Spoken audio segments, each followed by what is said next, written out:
Selection bias. The importance of accurate sampling was brought home early in the history of political polling when a 1936 Library Digest poll predicted that the Republican presidential candidate Alf Landon would defeat the Democratic incumbent Franklin D. Roosevelt in that year's presidential election. The actual election, of course, ended in a Roosevelt's landslide. The main problem with the survey was that what is called selection bias in drawing the sample. This is a polling error that arises when the sample is not representative of the population being studied, which creates errors in overrepresenting or underrepresenting some opinions. The pollsters The pollsters had relied on telephone directories and automobile registration rosters to produce a survey sample. During the Great Depression, though only wealthy Americans owned telephones and automobiles, thus of the millions of working class Americans who constituted Roosevelt's base of support were excluded from the sample. Selection bias was also at play in pre-election poll in the 2012 presidential election when Gallup significantly overestimated Latino support for Mitt Romney, the Republican candidate, and so predicted a very close race between Romney and the Democratic candidate, President Obama. Blogger Nate Silver, however, predicted Obama would win the election by a comfortable margin. His estimates were based on aggregating information from many different public opinion polls. Polls designed specifically to measure the opinions of Latinos estimated that 7 in 10 Latinos would vote for Obama over Romney, which was in fact what happened. The Gallup numbers were incorrect because of selection bias. They had too few Latinos in their sample, and therefore their predictions were inaccurate. In recent years, the issue of selection bias has been complicated by the fact that growing numbers of individuals refuse to answer pollsters' questions, or they use such devices as answering machines and call ID to screen unwanted callers. Additionally, response rates for surveys, the percentage of calls attempted that are completed, have been falling steeply. Response rates for the Pew Research Center highly respected surveys, for example, are less than 20%. Studies suggest that the views of respondents and non-respondents can differ, especially along social class lines. Upper-class individuals are often less willing to respond to surveys or less likely to be at home than their working-class counterparts, which can bias telephone surveys. Additionally, women are significantly more likely to answer telephone surveys than men. This can lead to incorrect inference of public opinion.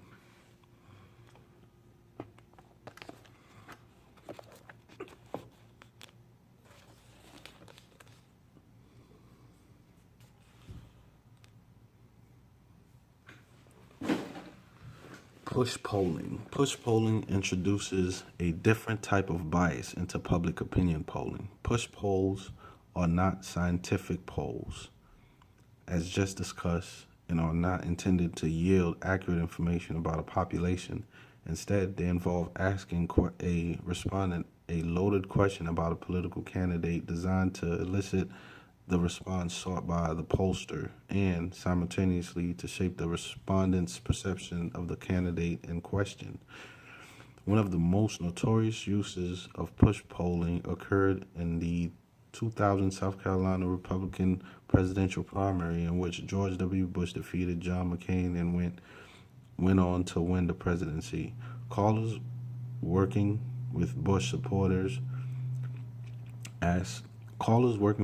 supporters asked conservative white voters if they would be more or less likely to vote for McCain if they knew he had fathered an illegitimate black child. Because McCain often campaigned with a daughter whom he had he and his wife had adopted from Mother Teresa's orphanage in Bangladesh, many voters accepted the premise of the poll. The purpose of such push polls is not to solicit opinion as much as to plant negative ideas about the opposing candidate to, in this case, push McCain voters away from him. More than 100 consulting firms across the nation now specialize in push polling.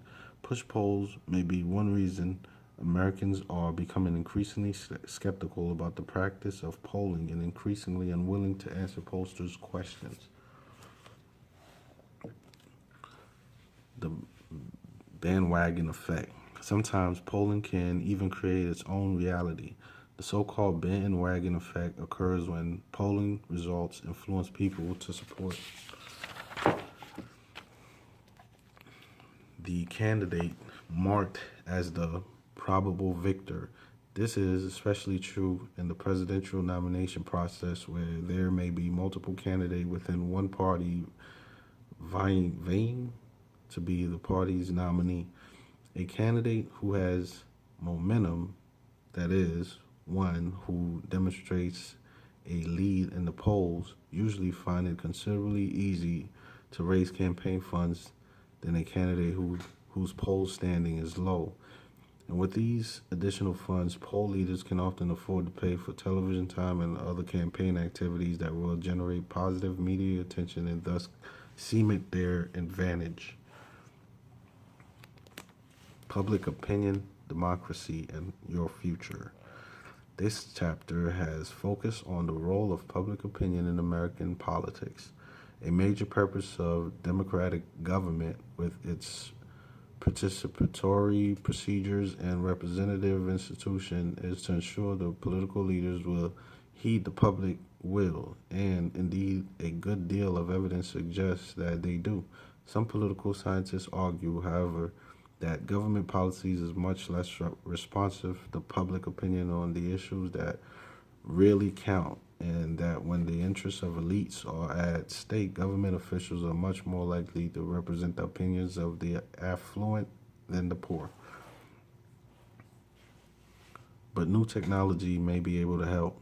The migration of politics online has greatly expanded the amount of information available and the ease of becoming informed. Given this new media environment, we might expect public opinion to be more accurate, even about the nuances of public policies. Digital citizenship offers the promise of a more informed electorate, with citizens having multiple venues in which to translate their opinions into political action and demand improved representation from political leaders. At the same time, the internet raised concerns about the accuracy and consistency of public opinion. Some research find that the gap between the haves and the have-nots in terms of political knowledge actually increases with the availability of more information. The implications are significant given the explosion of political coverage online. The research suggests that with more information, public opinion may actually be less consistent. Of course, technological change will continue. The media of 2040 will not be the same as the media of 2015. Young adults will face a changing media environment, just as their parents did. Such technological evolution may bring yet further changes to our understanding of the relationship between public opinion, government, and the media. New media may make it easier than ever for citizens to stay informed about actions of their elected leaders, or new media may make it easier for leaders to learn about their constituents' preferences. What can citizens do to stay informed and make their views known amidst a changing media and political environment? So good.